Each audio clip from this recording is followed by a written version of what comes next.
हरितालिका तीज का महत्व क्यों रखना चाहिए? हरितालिका का अर्थ और पूजा विधि।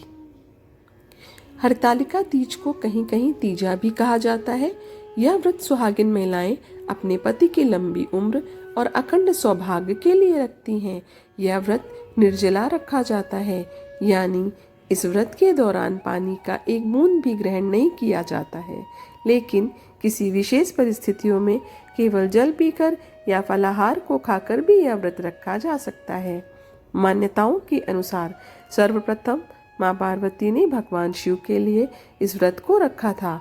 सौभाग्यवती महिलाएं अपने पति की लंबी आयु और अच्छे स्वास्थ्य के लिए यह व्रत रखती हैं। वहीं अविवाहित युवतियां अच्छे वर की कामना के लिए यह व्रत रखती हैं। आइए जानते हैं कि हरितालिका तीज का व्रत क्यों रखा जाता है। पौराणिक मान्यताओं के अनुसार यह त्यौहार देवी पार्वती और भगवान शिव को समर्पित है। ऐसा माना जाता है कि इस दिन माता पार्वती ने भगवान शिव को पति के रूप में पाने के लिए कठोर व्रत और तपस्या की थी। यह त्यौहार माता पार्वती और भगवान शिव की इसी भक्ति और मिलन के उपलक्ष्य में मनाया जाता है। हरितालिका शब्द दो शब्दों से मिलकर बना है, हरत और अलिका। हरत का तात्पर्य होता है अपहरण और अलिका का अर्थ है महिला परिचित या सहेली।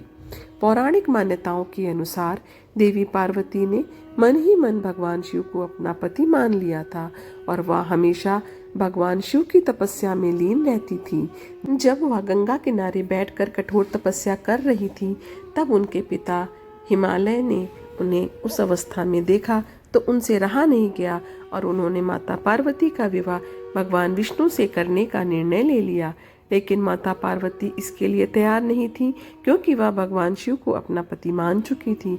यह देखकर पार्वती की सहेलियां उनका हरण करके उन्हें गहरे जंगल में ले गईं। पार्वती ने जंगल में अपनी तपस्या जारी रखी। हरितालिका तीज पर माता पार्वती ने मिट्टी से भगवान शिव की प्रतिमा बनाकर उनकी पूजा की। माता पार्वती की पूजा से भगवान शिव प्रसन्न हुए। उन्होंने दर्शन देकर माता पार्वती को विवाह करने का वचन दिया। कालांतर में माता पार्वती के पिता हिमालय ने भी विवाह की अनुमति दे दी। उसी समय से हरितालिका तीज का व्रत महिलाओं के द्वारा अपने पसंद के पति को पाने के लिए मनाया जाता है। अतः हरितालिका तीज व्रत करने से साधक की सभी मनोकामनाएं यथाशीघ्र पूर्ण हो जाती हैं। इस व्रत में महिलाएं जल और अन्न ग्रहण नहीं करती हैं, इसलिए हरितालिका व्रत को बहुत कठिन व्रत माना जाता है। मनचाहा वर प्राप्त करने के लिए कुंवारी कन्याएं भी इस व्रत को रखती हैं। महिलाएं चाहे विवाहित हो या अविवाहित 24 घंटे खाने पीने से परहेज करती हैं, यानी निर्जला व्रत करती हैं। इस दिन भगवान शंकर, पार्वती और गणेश जी की पूजा होती है।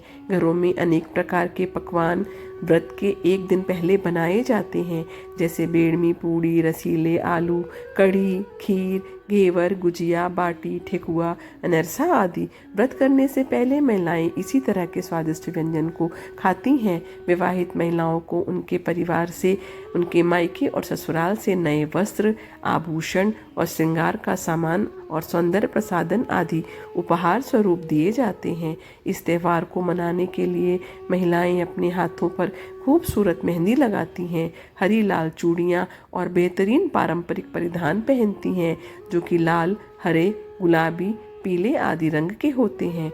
कई क्षेत्रों में महिलाएं पूरी रात जागकर दूसरी महिलाओं के साथ पारंपरिक गीत गाकर जागरण करते हुए इस व्रत को पूरा करती हैं। तीज व्रत की पूजा महिलाएं आमतौर पर सामूहिक रूप से करती हैं और अगले दिन सुबह इस व्रत का पूजा के साथ पारण कर देती हैं। हरितालिका तीज व्रत पूजा विधि। हरितालिका तीज पर माता पार्वती और भगवान शंकर की विधि विधान से पूजा की जाती है। हरितालिका तीज प्रदोष काल में किया जाता है। सूर्यास्त के बाद के 3 मुहूर्त को प्रदोष काल कहा जाता है। यह दिन और रात के मिलन का समय होता है।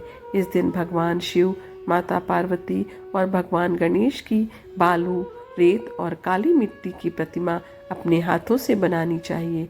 पूजा स्थल को फूलों से सजाकर एक चौकी रखें और उस चौकी पर केले के पत्ते रखकर भगवान शंकर, माता पार्वती और भगवान गणेश की प्रतिमा स्थापित करें।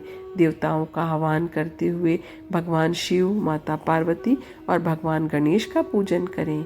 इस दिन सुहाग की पिटारी में सुहाग की सारी वस्तु रखकर माता पार्वती को चढ़ाना चाहिए।